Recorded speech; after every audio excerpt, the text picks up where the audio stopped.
bombardier passe à une haute altitude au-dessus de la ville de C.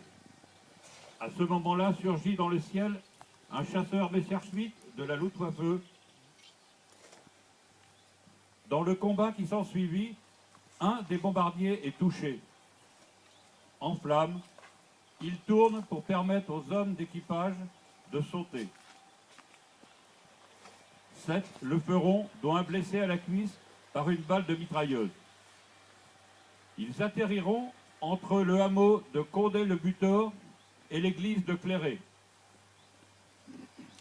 2 resteront prisonniers des flammes au poste qu'ils occupaient. Ils finiront par sauter avant que l'avion ne s'écrase au lieu-dit Le Verger et brûle tout l'après-midi. Les 2 aviateurs trouveront la mort en arrivant au sol. Les 7 aviateurs descendent lentement, suspendus à leur parachute.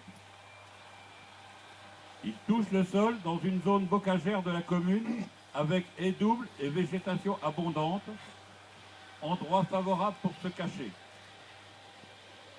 Immédiatement, les résistants du secteur, avec la complicité d'un certain nombre d'habitants de Belfond, acquis à la cause alliée, dissimulent et ravitaillent les aviateurs, sauf un qui errera pendant 2 jours dans la campagne et sera fait prisonnier. Quelques minutes après le drame, les Allemands en garnison à C arrivent à Belfond et recherchent les Américains tout l'après-midi de ce dimanche. Le soir venu, aucun prisonnier n'a été fait. Aucun parachute retrouvé. Les soldats allemands comprennent qu'il y a eu complicité de la part des gens du pays.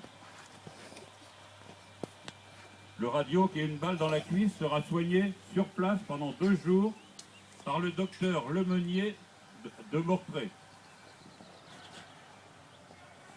Les aviateurs seront regroupés dans une haie double au lieu-dit Hausse-Pied, ravitaillés par les agriculteurs voisins à l'occasion de la traite des vaches qui se trouvent à proximité.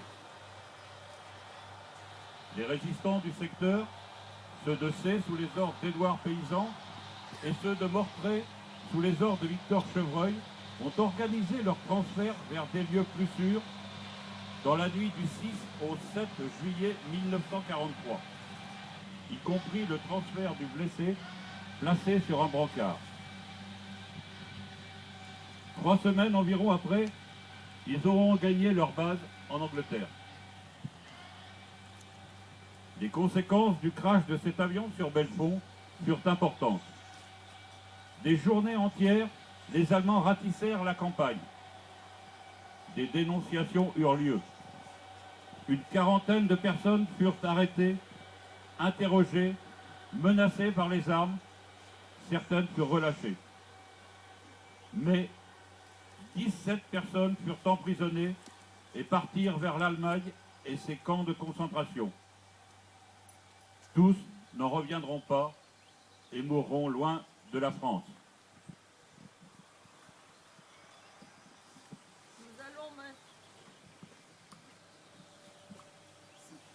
Nous allons procéder au dépôt des fleurs au pied de cette stèle.